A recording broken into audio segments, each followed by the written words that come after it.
Welcome to Magnificent Living Today. Are you living a life of optimal health? Do you want to make changes in your life? Do you need help setting and achieving goals? Are you ready to reform and reshape your mind, body, and spirit? Are you looking for more balance in your life? Many of us are thinking about starting a better lifestyle program, both for ourselves and or our family. We all know how difficult it can be to motivate others when we ourselves are not motivated. Sometimes we all need a little help reaching our goals, and that's why Magnificent Living today is here for you.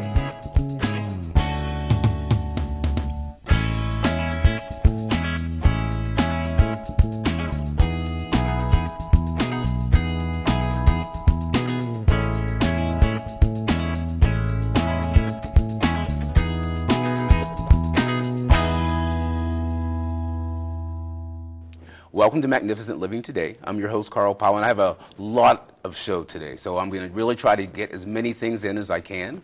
I have Alexis Scott. We're going to be talking about food and mood. We're going to be talking about SAD syndrome and how to prevent winter blues. But I have a couple of things that I didn't want to forget, so I'm actually going to use my notes today. As I go through and we talk about food, we're also going to be talking about examples from ChooseMyPlate.gov. And ChooseMyPlate.gov is a great place where you can go and find information about what these foods that we're talking about are.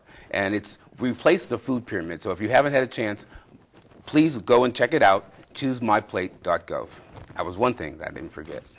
The next thing, breakfast with Santa Claus. Can you believe it's Christmas again?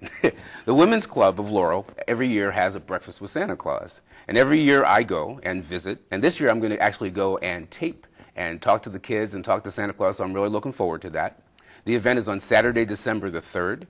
It's at 8 a.m., 9 a.m., 10 a.m., and 11 a.m., so you can choose your hour. You can contact the Women's Club, 301-490-8053. I'll repeat that, 301-490-8053. So please join the Women's Club. It's for adults, it's for kids. It's always a really good time, and they really serve up a good breakfast. I'll be back with Mr. Motivator. Don't go anywhere. I'll be right back.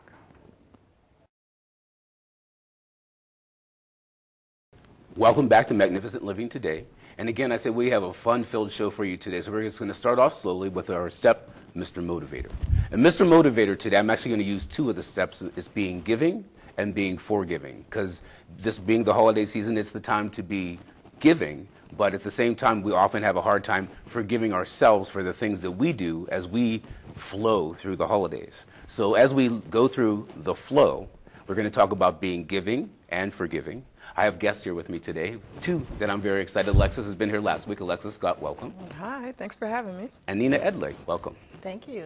Glad to be here. Yeah. So I'm very excited to have you both here today because we're all into the same thing about taking care of yourself, about being giving, and also being forgiving. So as the winter comes along and there's less light, people come up with a syndrome called SAD. And SAD is seasonal affective disorder. Or some people call it the winter blues. What I've learned about the winter blues is that it affects about 6% of the American population severely. And then another 20% to some degree. That means about a quarter of us go through some type of winter blues. So what I'm going to ask you both to help me do is find ways to help people flow through the winter blues. So I'll start with you, Alexis. Well, one of the things that I think would be really helpful is to be more active, even though this time of year makes you inactive because it's cold outside. You go indoors, you know, you're more inside your body, even inner spirit, go more inside your spirit. So when it's cold outside and you want to eat comfort foods, be more active. Keep people around you that are active and have energy.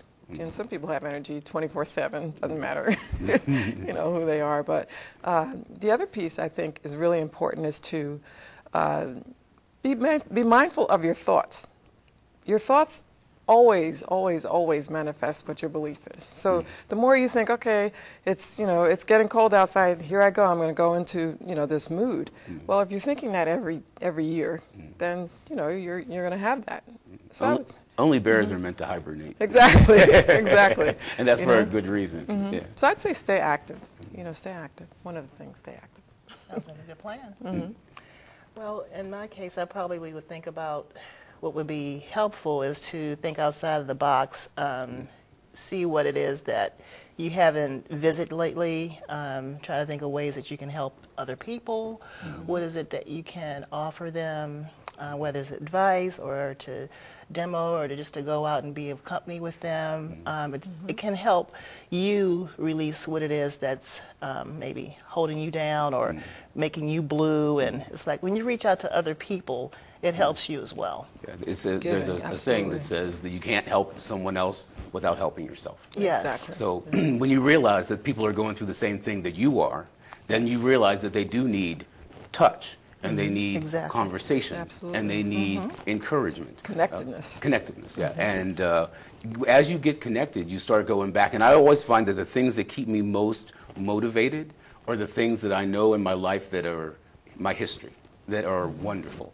And I go back to those things. So if I find that I'm getting the winter blues, because I'm one of those people, I kind of suffer from it because I came here from Hawaii and it was warm and sunny and wonderful, and I got here on a January day and it was cold and it was freezing. I'll never forget it because I had no coat. And I got here and hibernated in my room for 3 months. I said, I'm just going to wait for it to get warm because there's no way I'm going out there in that cold. But during that period, I caught myself really getting the blues. And when I found myself getting the blues, I did things like take out pictures of places and things that make me happy, things that make me smile. Smiling with my whole face. Because when you get in that kind of frumpy mood and someone says something funny, you go, when you catch yourself not smiling with your whole face, you're not happy. Yeah. No, it's not the whole thing. And it takes more muscles to frown than it does to smile. Yeah. That's true. It does. It takes more muscles to smile. I mean, to frown, than it does to smile. So just to piggyback on that, I think that also being in a place of active imagination, like using your creativity. I remember, maybe it was winter before last, when we had that snow that was continuous. My daughter was home for 3 weeks. I thought I was going to just faint. Mommy. It was just like we were both looking at each other. Okay, so now what do we do? But you can catch up on things. You can be creative. We brought out more artsy stuff. We just, we cooked more. I had time to really dialogue and spend quality time with her to catch up on things that I needed to do. So if you kind of think in that realm of staying active, once again, staying mentally active, staying emotionally active, and also think about good foods that help you stay in that place, keep your serotonin levels up, So yeah, there are a lot of things that you can do, I think. What do you think? Well, sure. I mean, with the creativity side, that's definitely something that we use a very small percentage sometimes of what it is because of our everyday hustle bustle, and then we come home, we're exhausted, we don't think beyond. So I found that was a good time as well, as you were saying, during the thick of the storm. No one could go anywhere. And bringing out the projects, even if you just give a person a phone call that you haven't talked to in a long time, that is just really worth a whole lot to people. And it'll make you feel like, wow, that's all I needed to do, just to touch bases. And sometimes you can start doing things that you put back in the back burner, just thoughts, and bringing them forward and wanting to act on them. It can help you.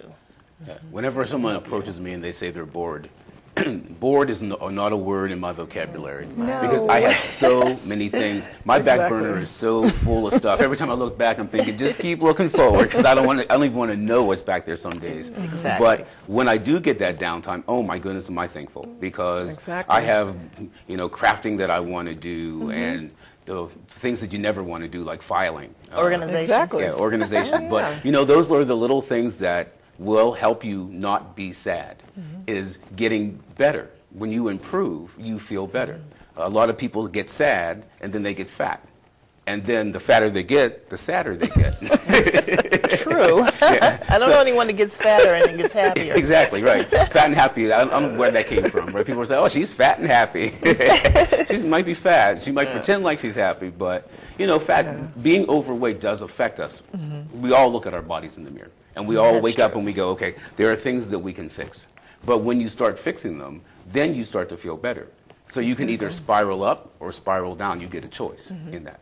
And in that case, you also have a time, you should be able to think about things you haven't thought about for yourself that you give yourself enough time to do. So whether it's giving yourself a good facial or, replanning what it is that you like, that you should eat versus what you always eat, just to kind of help to, do a better thing, do something better for you. You can focus on yourself, and that can sometimes switch out whatever else you're feeling blue about or down. Start giving yourself some more attention. That's important.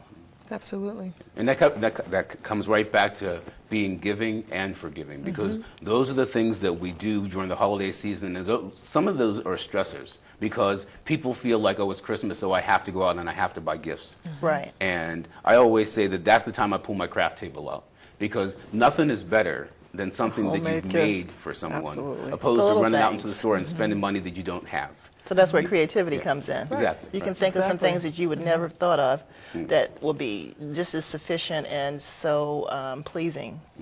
People like to have things that are specially done for them. And then you always can look back, and when you feel blue, you can look at this vase that Audrey made for me, or this bracelet that somebody gave me, and it cheers you up. And I just think that a lot of times in life we get so caught up in that hustle bustle that we forget about the small little things, and that giving, forgiving. Give yourself, some time to yourself.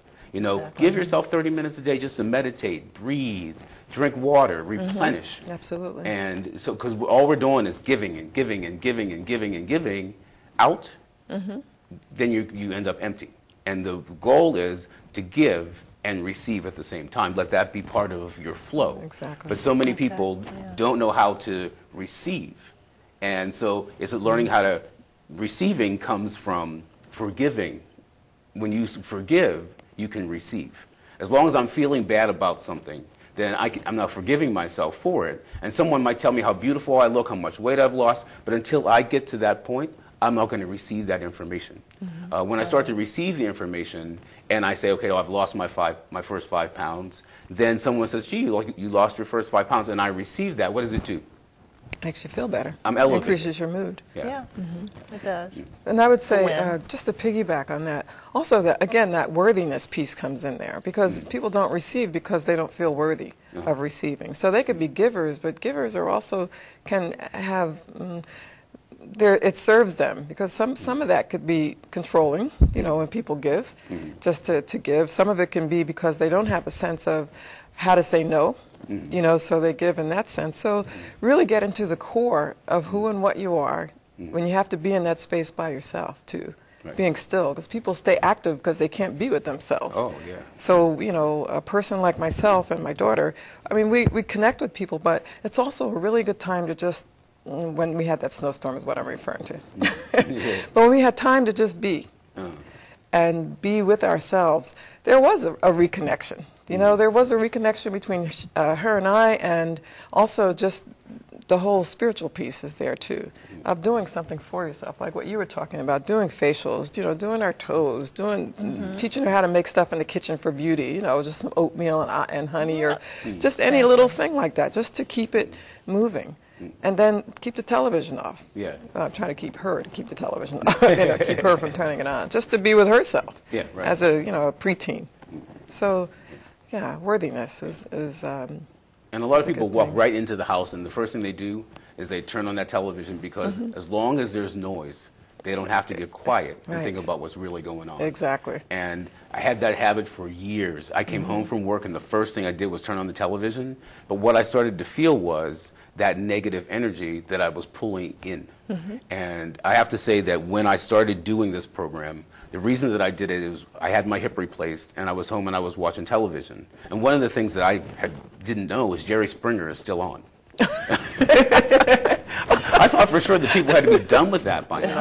And so there I was one day flipping through the channels, and Jerry Springer comes on. I'm thinking, this must be a repeat, right? And of course it's not. It's live. Exactly. Jerry Springer, and people are still going through that nonsense. Right. So then I started watching Housewives, and Housewives of everywhere I went were just, one housewife was more negative than the other. And I thought, there has got to be something positive on television. And I flipped through, and for the longest time I could not find positive television.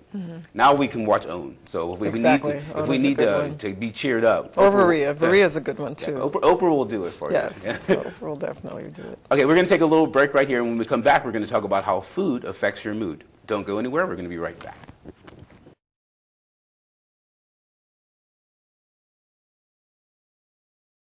God gives some more than others because some accept more than others. Life is a mirror and will reflect back to the thinker what he thinks into it. Ernest Holmes. And we're back. So we're going to be talking about food and mood. And so, since we're talking about sad, we're going to talk about how food can help change your mood. So Alexis, I know you're the expert on that, so I'm just going to let you go, and you can ask me questions. Think about a time when something that you ate, a meal that you ate, made you feel really, really irritable, and you noticed it. What kind of food were you eating? Usually junk food. Okay, like processed junk food, or at McDonald's. What kind of junk? It usually happens to me when I go someplace where you have no other option. Right. And I'll know that I don't want to eat those French fries and that candy that's sitting up there, but that's all that's available. And when there's all that's available, the movie theater, one of those situations, I'll catch myself and I'll eat that thing that I know doesn't make me feel good. Then I'll go right back and think, why did I eat that? I know that doesn't make me feel good.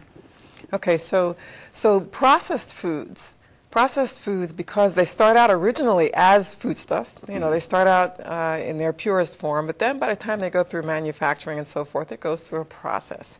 For instance, if you look at a package of cheese slices, notice that it says processed cheese food. It doesn't just say cheese, like cheddar cheese. It says processed cheese food.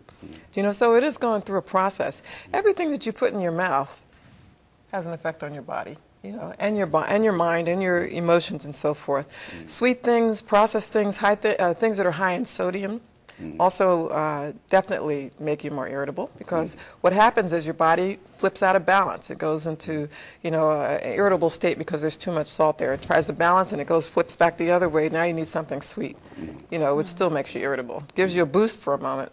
But let's think about just foods that really make you feel good. Comfort foods. Foods that make you feel good for a moment. Exactly.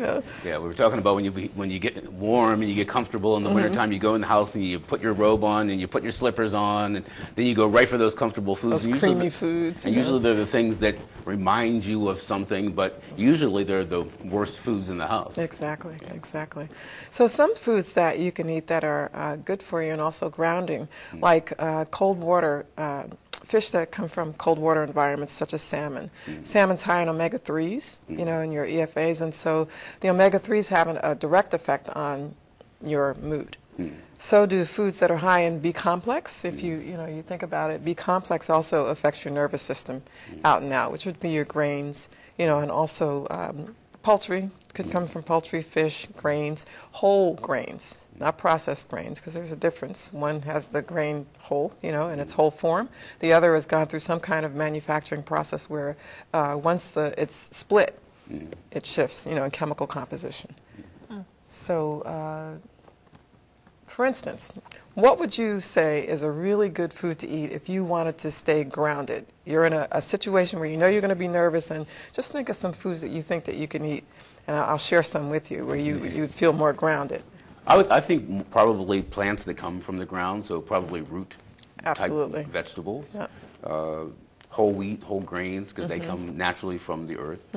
And I think that you kind of pointed this out to me, that if I just think about it as being what comes from the ground that will keep me grounded. Right. And I think that was really something that will always stick in my head. It comes from the ground, and it'll help keep me grounded. Right. Right. And root vegetables are huge right now. This is the season for root vegetables. So this is the time to do your turnips and beets and squashes, squashes, butternut squash, acorn squash, wonderful in soups. They're really good. You can, sweet potatoes. And these are also foods that can take the place of sweets. Right. Because one of the ways that you can get away from eating so many sweets is to eat sweet vegetables. Or sweet vegetables are your sweet potatoes, and you know how good those are. Even if you have like sweet potato fries that you can put in the oven, and bake them. What about sweet potato pie? Sweet potato pie is pretty good.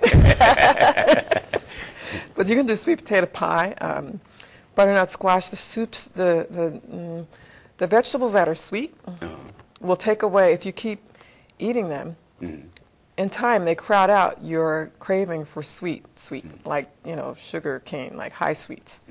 And your body begins to rebalance itself. So that's one way that you can certainly start to shift from foods that'll make you irritable in about an hour to foods that, you know, you'll still feel comfortable, because they have glycemic indexes, of course, but they're lower and they don't go into the blood system the same way, you know, referring to the sweet vegetables. Also leafy greens, you know, eating like nice, different ways you can prepare greens, kale, collards, Swiss chard, sauteing them with a little bit of onion and garlic and olive oil. And, you know, there's ways that we can do this without having to overdo the emotional aspect of going for something sweet or going for something extremely salty, because your body's just trying to, like we talked about before, trying to rebalance itself. And that's the thing about the SAD syndrome, is that serotonin is what the body lacks. Yes. And so, like you said, being active, exercise helps raise the serotonin level. Eating food that's high in vitamin D, again, raises the serotonin level. So I think that for a lot of you out there, it's important to realize what you are going through, and that there are ways to get through it that are natural, that are easy, that you don't have to go to a doctor, that you can just sit down and just break down for yourself. I mean, and that's why journaling is so important. If I sit down and I write down, this is the food that I ate, and then I just sit back and watch and say, okay, now this is the mood that I'm in. And it helps me realize that these foods might make me feel good going in, but once they get into my system, what happens with my system doesn't make me feel good. Exactly. So, I do a piece with my clients called a food diary. And what I have them do for 7 days, I give them this chart where they write down the food that they ate, 2 hours later what they felt like, and then the energy. Did it sustain their energy? Did they feel cranky? Did they crash? And you would be amazed at the difference that this makes in terms of trying to put together a menu, you know, of what really is going to sustain you. What's going to sustain you throughout the day? If you just have, you know, a bagel and coffee in the morning, and then by 10 o'clock you have to go to that machine to get that, you know, that boost. However, if you were to do something like oatmeal and then a smoothie with, you know, protein powder or something like that in it, you'll find that you'll get through the day, because the carbs and the protein, first of all, the carbs are complex, so they're going to sustain your energy longer. You know, and then you have the protein from the shake. So your body breaks it down. It's harder for it to break down, so that means you're going to have sustained energy. You know, and what's your mood like? Were you even keeled? Were you cranky? You know? So it's a good thing to journal. You know, I definitely agree with that. A very good thing to journal. You know, and keep it simple. Keep it simple.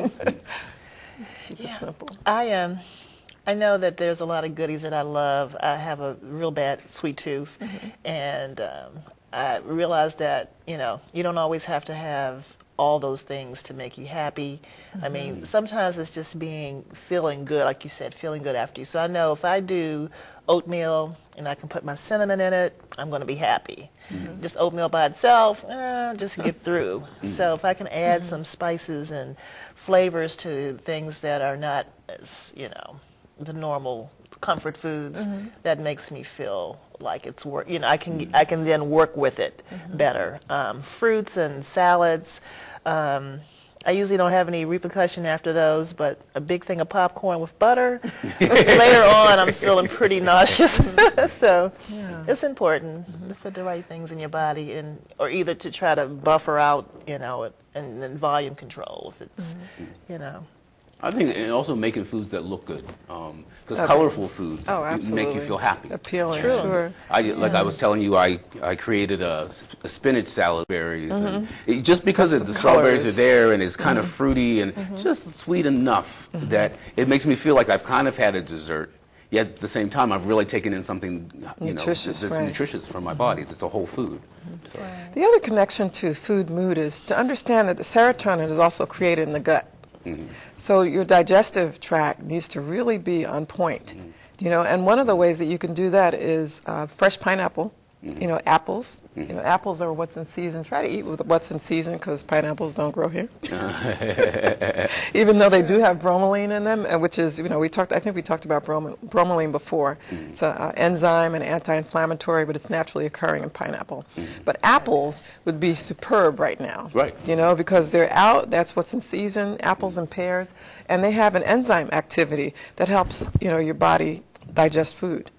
So the other piece is to not, again, drink while you're eating because it interferes with the digestive tract, you know, with the process of digestion. So coming back to the serotonin, if you can keep your gut in shape, because that's somewhere where the serotonin is actually produced as well, that's also helpful. In addition to adaptogens, stress adaptogens, and there's superfoods like maca is a stress adaptogen, holy basil is an herb, that's a stress adaptogen. Adaptogens, what they'll do is they'll help the serotonin levels increase. They cut off the cortisol before it affects the parasympathetic system in the organs.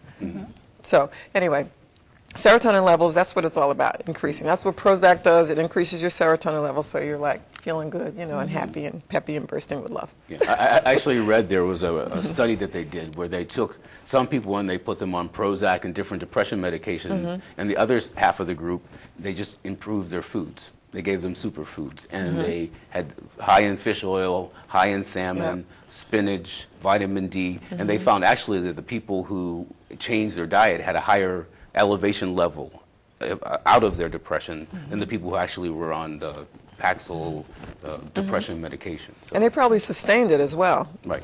You know, they probably sustained it. So there's always a natural way to do it. There really is. You just have to do the work. You got to do the work. You got to make the choice and do the work. Make the commitment.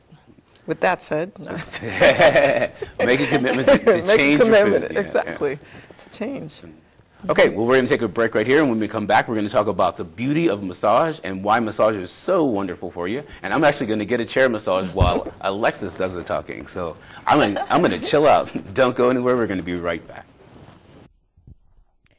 Musical chairs. Just another missing chair. It vanished when the music stopped. Just a minute ago it was there. Now, somehow, it is not. Just another missing smile, one that used to shine so bright. 1 second ago it was there, but now it disappeared into the night. Just another one down, now let that music play. But don't dare turn around, you'll lose your seat that way. Just another time around in this game of wait and see, as we go round and round, wondering who the next will be. Just another missing chair, a missing piece of our hearts. No time to mourn or despair before the music starts again. Welcome back to Magnificent Living Today. And now is my favorite part of the show. I'm actually going to get a massage, and Alexis is going to do the questions. So we're back. Nina's going to do the massage. Alexis is asking questions, and I am relaxing. So go on. The age-old art of massage. This is Nina, and Nina's going to be giving Carl a wonderful massage. One of the things that we think of when we think of massage is that relaxation. Do you know, one of the best ways to increase your serotonin levels is to relax. So Nina's going to start. She's going to start with one of the places that all of us hold our tension. We all hold our tension in our traps, the area that is between the ears and the shoulders, or the shoulder blades. It's usually where we hold a lot of tension because we tend to, if you notice, we have our shoulders up. When we're tense about something, we don't even realize it. But massage lends a lot to just being able to be still and reconnect with yourself. And I wish I was in that massage chair. And Exactly. And it also is self-empowering. Do you know, self-empowering? Think about people that are never touched, or babies that are never touched. Human touch is so, so very important to us. And one of the ways that you can reconnect and do that is through massage. Now, a lot of times people think that massage is something that is a luxury. It's not a luxury anymore. Once you have one, and you have it once a month or once every couple of months, if you start, it's a very hard habit to release. So we would suggest, how often would you suggest getting a massage?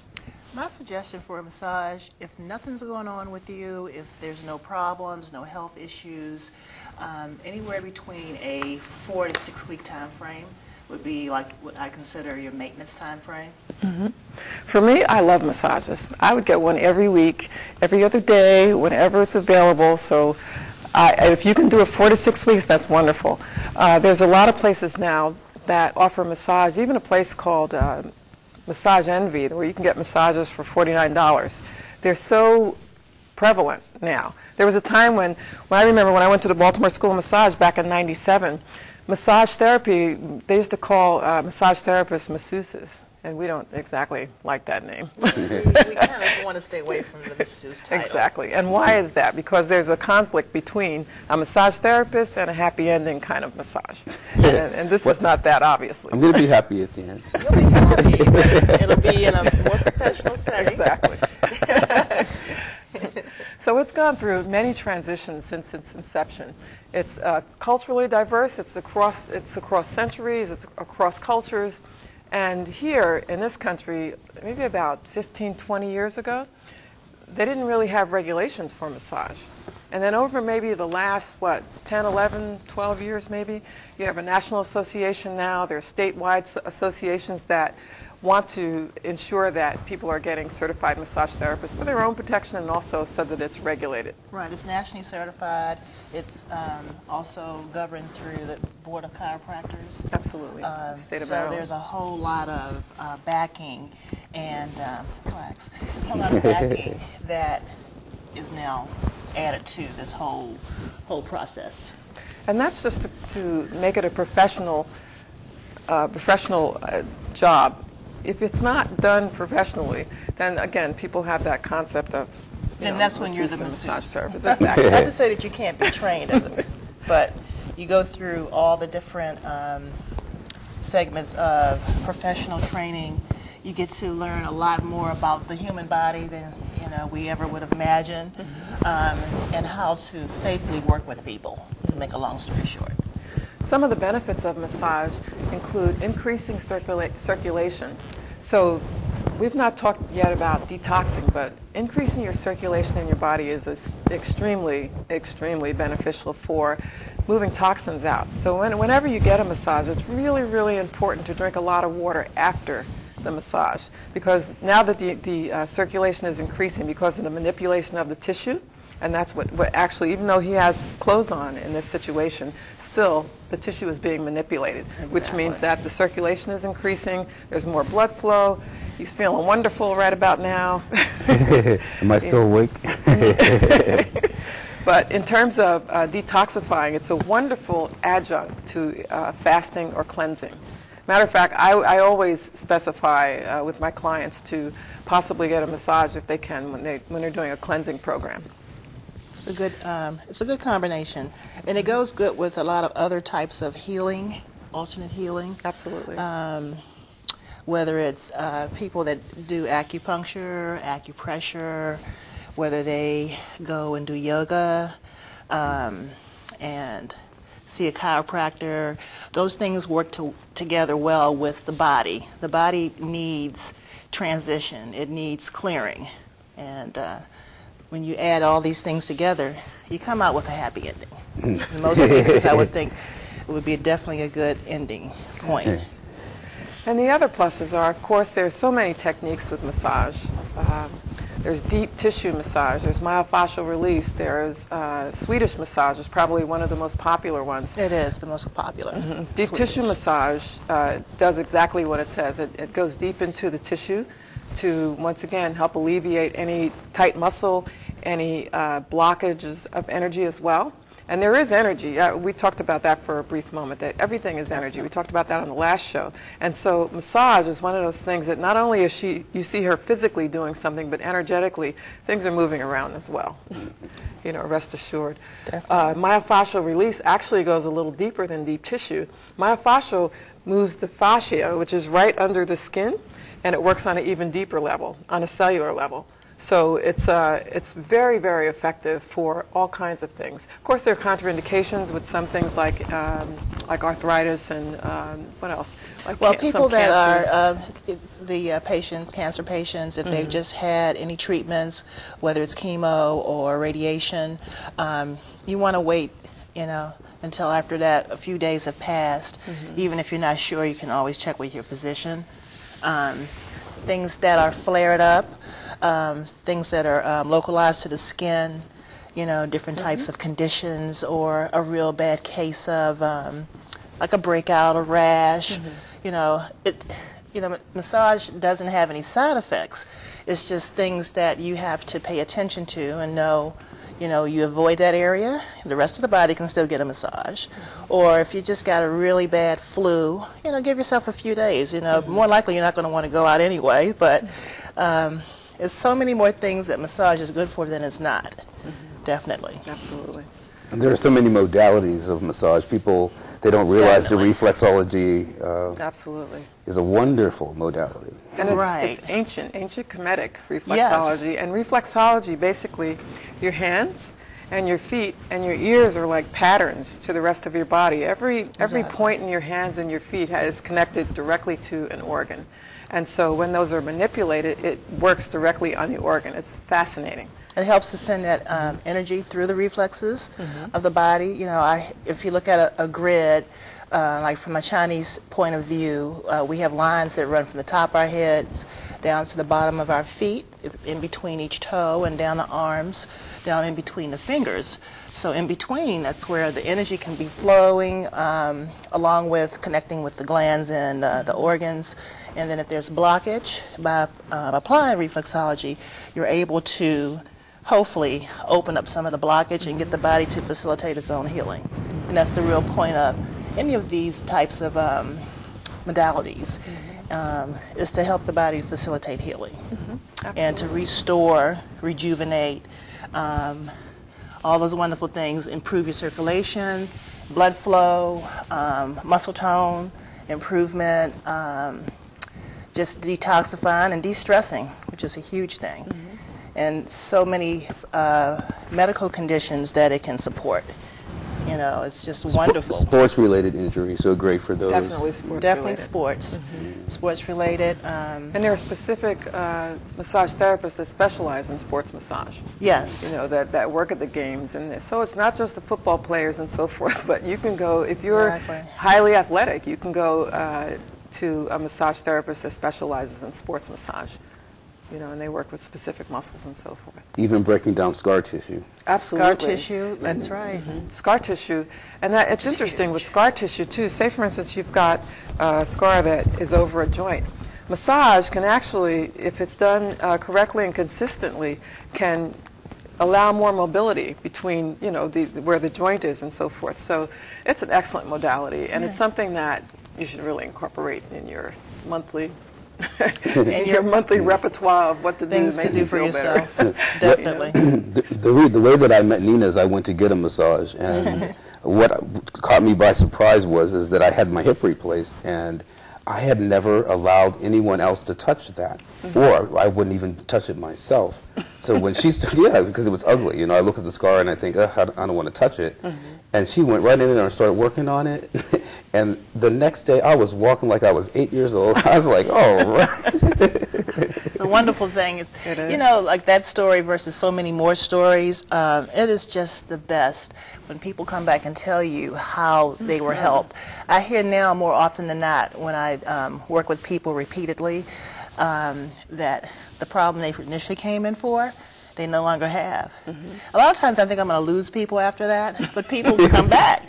They come back because they want the rest of what they're getting. Absolutely. And that's the whole, just that whole therapeutic touch, reset, pick the body up, so to speak. It offers all those things. For the most part, I haven't seen too many people that walk out and say, okay, I feel awful now, and I don't really ever get anything that, in reverse of what people came in originally for. They may, I guess at the most or least, they may not give you a lot of feedback, But I think overall, just because I've been connected with so many people, there's something inside that feels better of their body. Can you tell me can you share with the audience some of the Different techniques that you're techniques? using? Oh, okay. So most of what I've been doing is like a combination of Swedish style. Swedish style is your long strokes, overhand strokes, you know, some circular motion. The fists can be soft fists. It can be a real heavy fist, which will take you into more of a deep tissue. This with the elbow is a deep tissue style move. Tapotment, yeah, tapotment is just tapotment, but it can still be incorporated with deep tissue because you can really get in and get the drum beat going. But it helps with circulation and picking that body up. The myofascial, yeah, myofascial is more concentrated with usually thumbs. You're taking and pushing into the tissue and just waiting for the muscle to release. And you can go further and further into the tissue, stay in an area so that you can finally get, you know, the results you're looking for, that release. And then we have a lot of other type of modalities. Reflexology, of course, is with the hands and feet. I mean, with the hands, just to give you an idea, you can, you know, after you've wakened up the hand and loosened up the tissue, you then start with the technique of thumb walking. They call it caterpillar walking, thumb walking. And the reason we do that is because hands and feet have tons and tons of nerve endings, and this is a way to try to capture and break down and get into sending up that energy flow that we need to. There's a lot of different techniques. People can design their massage the way they want. They can ask for some deep Swedish, some deep tissue. Then you get more into the specialty people that do energy work. There's more skeletal style work, rehabilitation style work. The list goes on. When I started school, I was told that there were 60 modalities, and since I've been out of school, that list is probably double, if not more now. There's been a lot of more creation with this whole massage business. But basically, whether it's acupuncture or acupressure or shiatsu or massage, most of them are based on the meridians, which are the energy centers that go down the body. They're very fine energy centers, and even when she's working on certain points in the body, the trigger points, they open up blockages, they open up energy to flow into everywhere that it needs to, so that if there's any blockages, usually where someplace is hurting. You know, I found that in acupuncture, when I used to go to, I have a 7th generation acupuncturist. She's wonderful. And I noticed that whenever I would hurt, it would always be someplace that energy was blocked.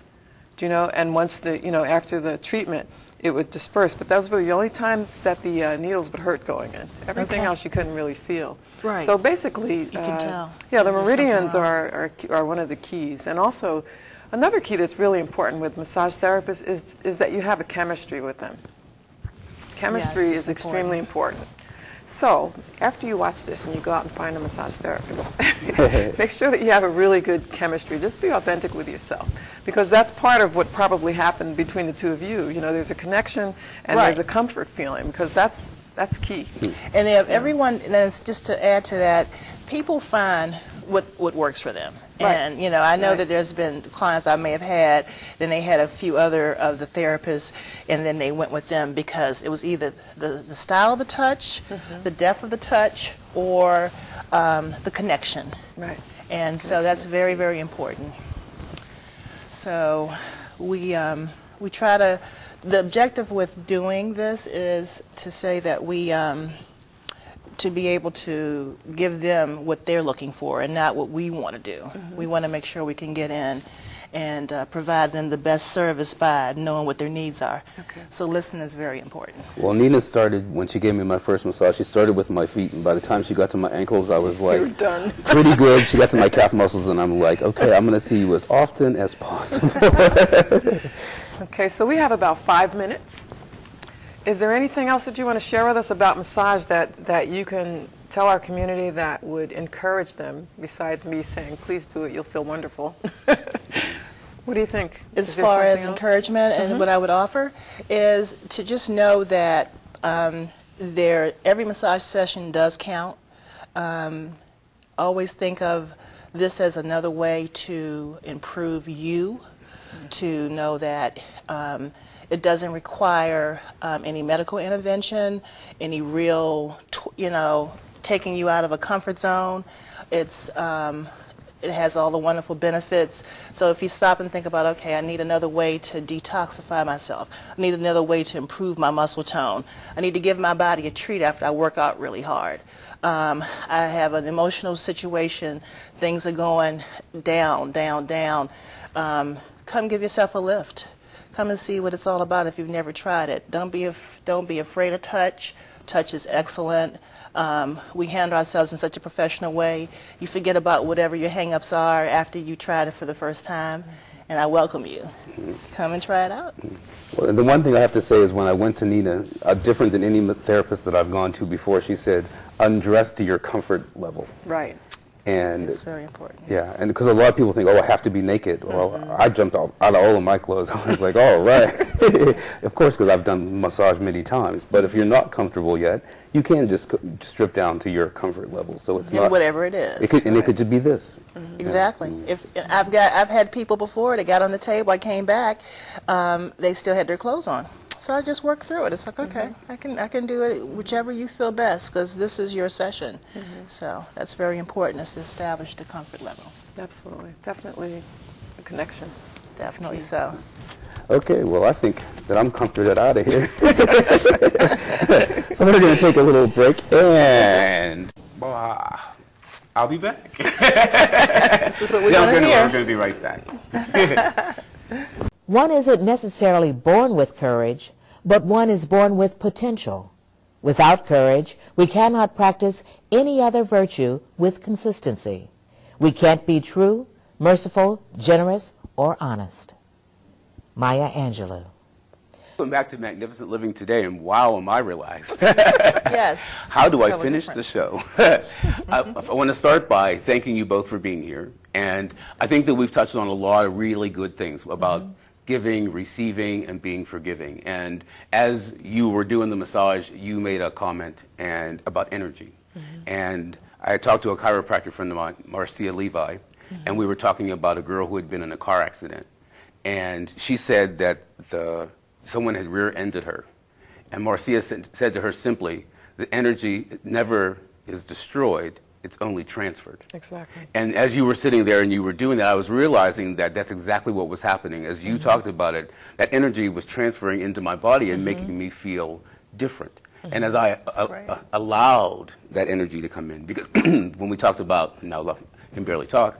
It's okay. We talked about that connection between you and your therapist. Yes. Yeah, it's the same relationship you want to have with your yoga instructor and with your hairdresser, because those are the people that make you feel good. That's exactly and that's right. what it's all about. We're all out there to connect. Exactly. And just like getting a new haircut, a massage makes you feel new, better, and helps fight those blues, that sad syndrome. That's And another way. as we go through the winter months, for all of us, it's a kind of a sad time because there are the holidays, and as each one goes away, you look forward to Thanksgiving, and you see your whole family, and then that's over, and then we roll right through, and the next thing you know, it's Christmas, and then with all the hustle bustle, we forget to be giving to ourselves and just about relaxing, and then, like you said, you're like, Merry Christmas, Thanksgiving was such a wonderful time, but I find that as Christmas starts to approach, my tension level just goes up, where Thanksgiving, I can sail right across. By Christmas time, my stress level is elevated this high. And then I was also thinking about the benefit of the chair massage. The beauty is that really, you could have a chair massage party for your friends. Yeah, That's true. So when you're thinking about being giving, you could say, okay, we're all going to come over and have a girlfriend's night out, and you're going to all hang out, maybe drink a couple of bottles of wine, because it's okay. I mean, it's not that serious. Right. Different than getting a full body hour massage. And then you get up and leave or something. Right. You can go driving. If you just kind of commune together, and people, I think they discount certain things, like the chair, for instance, and that was one of the things I didn't get a chance to mention. How important, how much more you can still benefit from something just that simple, not undressed. 10 minutes. 20 minutes is really great, but 10 minutes, I've done so many on the job and commercial visits to offices, and it's just amazing how people can feel in a 10-minute time frame. Just letting you give them that time to relax, first of all, sit in a position that makes their body stretch, and just relax is very important. It helps to pick them up. I still feel like that. You still have that. You're still kind of in between zones. Exactly. I also good. feel that to piggyback on what you said, it's really important to that forgiveness piece is one of the keys. When you're going through a lot and you don't realize that the first person you have to forgive is yourself. Give yourself permission to forgive yourself for however you were thinking, all the shoulds that you should have been doing, or all of what you thought was that's probably not even affecting you. The other person's not even thinking about it anymore. Forgive yourself so that you can move forward, and then you release that connection, that negative connection. And the other piece is energetically, what you were saying. Energy never ends. It just changes. It just changes form. So the only way that you can change something is to change your thoughts about it. And that's what I say about giving is, don't give because you feel like you have to give. Be a cheerful giver. Exactly. And there are so many people that give with a grudge, and they want to give to you and then say, well, I did this for you. Right. Just like that energy, don't expect the same energy to come back from where you put it in. Just realize that energy just continues and it finds to its flow. way back. Exactly. It finds its way back. I also liked what you said earlier about making your own gifts. To take the time to make your own gifts, one thing that it does is it helps your heart just open. You're putting energy into something, and just like your mom's cooking, the only cooking you like a certain way is because your mother cooked it. It doesn't have anything to do with the ingredients. It's more the love and the energy and the vibration that mom put into it. So when you think about friends and family, make something for them. It could be simple. It could be like, I think I'm going to do sleep pillows this year, like dream pillows. Just get some herbs and put them together, and it's a simple thing to do, but it's very helpful for people, and it's coming from my heart. Exactly. Quite simple. It's important. It's important to think of simple things, and because we get too crowded with commercial and all the advertisements and the way people market things, when you can come right back to reality and home and say, okay, let's do something that I haven't done in a while, and people, when they see you've done your work, that's more appreciative than you go down to Macy's and get them a gift card or something. Right. A gift card, the most considerate gift ever. You have to put a thought into it. No thought whatsoever. Just give them a gift card. Well, I hope that something that we said today has moved you and is going to help you flow better through your holiday season. We'll be back next week with more suggestions on helping you keep that flow moving. So we'll look forward to seeing you next week, and thanks for joining us. Stay tranquil. Thank you. We are all looking for peace in the world. We wonder where peace could hide. We don't know that peace is a prisoner whose freedom has been denied. We want to love our brothers, to love all men far and wide. Is when we learn to love ourselves that peace can no longer hide. The key to peace lies within. It's always been by our side. Learn to love from the inside out. Peace is a place inside.